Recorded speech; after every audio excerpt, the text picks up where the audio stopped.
Selfs met Stefan Hon en op een van ons Protea onder 25 feederhengelaars, wat die eerste 2 wêreldkampioenskappe gehengel het, wat ooit in die wêreld aangebied is vir die onder 25's. Maar ongelukkig is hy nou 'n ou top en dis nou verlede tyd. Die baard word al grys. Ja, kyk, een van die dae. Jy dink jy is nog lekker jonk as jy weer sien, dan sit jy op die stoep en die klein kinders hardloop hier voor jou. Ja, ons daai is eerder vir die toekoms oor praat nie. Ons praat oor visvang. Stefan, jou ervaring dis nou die eerste keer wat daar 'n wêreldkampioenskap was vir die onder 25's. In geen land was dit nog gewees nie en dis die eerste keer. In Suid-Afrika was daar gewees van die begin af. Hoe was hierdie 2 jaar vir jou gewees in daardie spanning? Hoe was jou journey? Oom, ek moet sê, van die eerste keer wat ek gekies was laas jaar, ek sal sê, daar was ek op die top van my hengel gewees binne 'n jaar. Om gekies te word, dit is 'n ander ervaring. Ek persoonlik werk al net vir Protea klere in feederhengel 13, 14 jaar daarna. So toe ek die oproep gekry het, was dit, ek wou amper flou val van blydskap en dis baie goeie emosies. Maar dan begin die harde werk, daar's 'n halwe mindshift wat in my kop plaasgevind het om reg te word vir hierdie, want dis nou nie net meer in 'n swembad kompeteer, dis nou in 'n see kompeteer teen die beste van die bestes in die wêreld. Iets wat ons gesien het, is dat veral by lande soos Hongarye en ek dink selfs Duitsland, waarvan hulle junior hengelaars of hulle onder 25's is ook volwaardige senior hengelaars en ook wêreldkampioene. Ja. 'n Ou soos Benz en 'n ou soos Pieter Bakko en daai tipe hengelaars van Hongarye is van hulle top senior hengelaars, maar hulle is nog steeds onder 25's. Ja. Hoe voel dit om teen daai ouens te kompeteer? Met Hongarye, dit was half, ek wil sê dit was 'n dubbel emosie geweest. Dit was 'n eer geweest om nou te weet jy gaan nou moontlik langs aan soos Pieter Bakko, daai tyd 3 keer wêreldkampioen te gaan sit en nou teen hom te kompeteer en jouself waarlik te kan meet. Hoe is jou hengel nou waarlik op standaard? En dan ook in daai opsig, dis baie, ek sal sê dit is stresvol, daar's intimiderend. Dis baie nerves wat deurgaan. Dit is intimiderend om te sit en te weet jy gaan nou teen hulle kompeteer. Ja, ek weet, ek het die ervaring gehad by die Nyl, in ons eie land met Pieter Bakko hier langs my op die soon. Daai is net 'n masjien. Hy is net 'n masjien. Dis ongelooflik. Hy sê vir my, ek het die onderhoud met hom gedoen verlede jaar toe hy weer wêreldkampioen was. Toe vra ek vir hom wat maak die sukses? Toe sê hy vir my akkuraatheid. Ja. En hy sê vir my hy kan op 30 meter, soos wat hulle in Hongarye gehengel het, op 35 meter, kan hy in daai emmertjie, en ek oefen altyd in 'n groot emmer, hy oefen in so 'n emmertjie, sê hy gooi hy 10 uit 10 gooi, en hy kan dit nou vir my wys. Hoe belangrik was daai tipe oefening vir jou gewees in hierdie afgelope 2 jaar, waar al 2 jare amper maar tempo hengel tipe hengel was, dit was uiters belangrik. In Hongarye kon ons dit gesien het, as jy buite daai emmer breedte grootte was, wag jy in plaas van 3 minute vir 'n byt, 6-7 minute. Net daai klein verskil. In Spanje hierdie jaar, as jy buite jou kol was, waar die byt gewoonlik, ek praat van 2-3 sekonde was, het jy minuut 2 minute gewag. En ek kon dit sien toe ek gehengel het, en as reserve agter die mense gestaan het. Kon ek duidelik sien, akkuraatheid is seker die mees belangrikste ding wanneer dit kom by feederhengel vir my, veral op daai vlak. If you're not accurate, you're not going to catch a fish. Daai is letterlik soos op die bord. Ja. Jy moet op die bord hengel. Jy moet op die bord hengel. As jy nie op die bord is nie, dan vat dit langer. Jy het nodig dat al daai visies wat hierso wy, jy moet elke keer die hoek tussen hulle. Ja. Ek sal sê die akkuraatheid is verskriklik belangrik, en dan jou spoed, jou ritme. Al 2 jare kon ek sien dit was die belangrikste gewees. Spoed en ritme en akkuraatheid is wat jou kon onderskei vanaf 'n eerste tot 'n 5de en 'n 6de tot 'n 10de of 'n 12de plek. Nou, verlede jaar in jou eerste dag het jy uitsonderlik goed gedoen. Ja. Het 'n eerste plek op jou sone gekry, langs die Hongaar wat ek dink amper op die buitepen was. Ja, Ronald Wiel, Ja, is 'n goeie vriend van my. En jy het uitsonderlik goed gedoen en jy was om 'n een langs jou naam te hê en op daai eerste bladsy te wees, is nogals in my boek in elk geval 'n ongelooflike eer vir 'n Suid-Afrikaner veral. Ja. Hoe was daai dag geweest? Hoe was daai ervaring? Wat het deur jou kop gegaan? Ek sal sê dat ek het eerder begin by die begin van die dag met heavy feeding. So waar almal met hulle wêreldkampioenskappe begin het om te voer, het ek eers begin om dat my stokke moet ophou bewe, dat ek moet ophou bewe. Ek het amper so gesit op die boks. Met my eerste gooi in heavy feeding het my feeder afgegooi. Toe wou ek my korter kol voer, toe gooi ek weer my eerste gooi. So ek het toe 2 cages in die water, maar niks om meer te voer nie. My match het eintlik eers 20 minute na almal eers begin. En toe het ek net vir myself as jy met 'n man net aanhou werk. Dit klink bitter lelik om dit so te sê, maar daar was expectations ons wees, maar nou nie om 'n eerste te kry, eerste keer in die wêreld. So ek het gesê, kom ek hou maar net my tempo begin net hengel. Ja, want daar was verwag geweest van ons as span om goed te doen. Ons het geweet, ons het die hengelaars om te kan goed doen en ons het 'n goeie gemiddelde resultaat verwag. Ons het ja, so dit was maar net op daai tyd om te fokus. Nou moet ek maar hierso werk en die beste nou maak wat ek kan met die tyd wat ek agter is. En ek het vir Petrus Nagel agter my gehad wat vir my elke uur gaan sê wat is die vis telling gewees. En na die eerste uur was ek omtrent 3 vis agter, tweede uur was ek 'n vis agter, derde uur was ek gelyk gewees met die persoon van Czech Republic aan my regterkant. Ek was toe 4 vis voor Ronald van Hongarye gewees. Vierde uur toe hoor ek is nou 10 vis voor en toe aan die einde weet ek toe nie. En ek sê vir hom Nagel, ek dink ek is tweede of derde in die sone. En hy het toe afgestap. En ek dink hy het ook 'n live daarvan geneem. So die hele Suid-Afrika het al geweet voor ek geweet het. En toe hy terugstap, toe kyk ek hom so en ek sê ek neem aan dis 'n tweede oom. Hy sê nee, hy het die sone gevat. Ja. En oom, daai emosie ervaring wat daardeur gaan, dit is asof 'n las van jou skouers af gaan. Dit weer eens ek kon hom drie nie my hande trots oom. Baie trots oom, ek wou amper huil.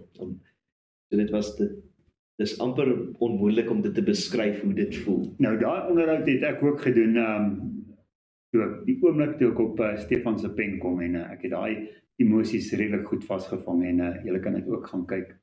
As sal iewerster somewhere hier sal daar 'n link wees dat jy daai kan gaan kyk. Nou hengel en ek's besig met 'n artikelreeks van die rollercoaster van competitive angling. En dis werklik waar 'n rollercoaster. Dit is dit. So die tweede dag het jy ook swaar gekry en jy kon nie reg kry wat jy wou nie. Maar ek wil nou fast forward 'n jaar vorentoe. En na die hele kampioenskappe by wat noem jy die plek se naam? By Hughes. Waar jy in die oefendae het jy redelike goeie resultate bereik. Vertel vir my van jou oefendae en die resultate wat jy in die oefendae het. So met die oefendae, my voorbereiding vir dit, ek het geweet dit gaan tempo hengel wees, maar ek het nie verwag dit gaan so vinnig wees nie. Met die oefendae self, ek was op verskillende gameplans gesit en met albei van die gameplans, 3 van die 4 oefendae kon ek slaag om die beste in die span te doen. Dit was my verwagting gewees van die span dat my kaptein het gesê, "Gino, wat se plan jy het? Jy moet dit maak werk." Ja. En elke dag het ek dit gemaak werk. So ek was redelik hoopvol geweest. Dit het goed gelyk op papier. Goeie confidence gehad en ons het die ure langs ons al wat laas jaar tweede gekom het. En wie beter om jouself op 'n tempo te vergelyk as die mense wat op hulle eilandjie daai visse vang en honderde van hulle vang. So met die ure was ek redelik op paar gewees met hoe hulle tempo hengel. So baie hoopvol, baie confident gewees en ek het gedink hier kan ons nog beter as Hongarye gedoen het. Toe almal se tempo het goed gelyk. Daar was bietjie werk wat nodig was met van die manne in die span, maar ons het gedink ons sou kon redelik baie beter gedoen het as Hongarye laas jaar om net ons voet bietjie in die deur te kry weer. En toe kom game day. Wat gebeur toe? Waar val die wiele af? Oom, sê eers vir ons kykers, wat was die resultaat? So die resultaat by myself was 'n heel laaste, stout laaste in die sone. Nie iets wat ek oor baie trots is nie. Nou nog 3-4 dae later. Dis seer, hè? Dis baie seer ook. Dit is amper, Dus ek wil nie uit die bed uit opstaan nie. So dit is net Dis depressie. dit is baie depressing en vir myself as 'n hengelaar, dit is seker die grootste teleurstelling vir myself, want dit was meer, ek het geweet ek kon beter doen en die data, die statistieke het gewys, ek moes beter gedoen het. Dis nou soos 'n libbok. Ja. Dit lyk goed, die paal is daar, jy weet presies hoe om dit te doen, jy kan hom skop, maar elke keer is hy links of regsaf, ja. So, toe jy op die einde van die dag het jy laaste in die sone gekom, maar jy het ook die slegste in die span gedoen, soveel so dat jy die tweede dag reserve was. Ja, so op die punte gewys het ek die swakste gedoen. Ons was 2 van ons hengelaars op 'n 10de plek. Ek en dan een van ons ander hengelaars en dan het ons 'n 8ste en 'n 9de gehad. Op gewig gewys het ek nie die swakste gedoen, ek het die tweede swakste gedoen. Ja. Maar oor die punte en ons reëls moes ek uitsit. So op die einde van die dag het jy ja, ek het maar die punte, ek het die punch maar gevat en uitgesit. Dis wat ek nou wil vra. Daai feit dat jy voel, kom ek vra eerder vir jou. Ek weet hoe ek gevoel want ek is ook al daar. Ja. Hoe het jy gevoel toe jy daai resultaat kry, jy besef, luister, ek het my van in die steek gelaat. Ek het teen alle verwagtinge krap gedoen. Wat sê jy vir jouself? Ek sal sê dit is 'n mengsel van teleurstelling en kwaad, maar nie kwaad vir 'n span of vir mense nie. Kan vir niemand kwaad wees nie. Dit is baie van jy's kwaad vir jouself. Party mense sal gaan en nou die bestuurder of die afrigter blameer omdat hulle sleg gedoen het. Daar was dit nie, dis nie vir my so nie. Dis meer ek's kwaad vir myself, want jy weet jy kon beter gedoen, jy weet wat jou foute is. En dan dink jy jouself, maar hoekom het ek dit gedoen? Dan frustreer jy jouself, jy maak jouself kwaad. Hoekom het jy dit gedoen? En dit is die groot vraag wat die hele tyd in die kop speel, wat jou net nog kwaader maak en eintlik jou nog maar hartseer maak. Ja. Dit is nie lekker nie. Dit is glad nie lekker om te weet in jou oefendae dat jy is top of a game, jy's reg vir jy net om daai 5 ure later te hoor. Sorry. Okay. So nou is jy bench toe. Ja. So die volgende dag is jou taak nou om te werk as die span se reserve as deel van die bestuurspan en om agter jou hengelaars te wees. En daar is dit baie belangrik om positief te wees en opgewek te wees en opgewonde te wees en jou spanmaats aan te moedig. Hoe maak mens daai switch? Dit is 'n baie groot mental ding sal ek sê. Jy as hengelaar dis 'n groot ding van aanvaarding. Daar is nie tyd om te gaan sit in 'n hoekie en te sulk nie. Daar is nie tyd vir nie. Jy moet kan staan as die groter man en besef, I did screw up, maar wat gaan ons nou doen om hierdie te verbeter? Wat gaan ons doen om reg te maak? Jy sluk jou trots en hoe ek dit ervaar was, ek moet nou gaan en die beste wat ek kan doen van agteraf, moet ek vir die hengelaar voor my nou gee. Ek moet hom die beste raad, beste advies, beste information gee oor wat hier oor gebeur. Moet ek aan hom relay dat ons die beste plan kan maak vir daai dag.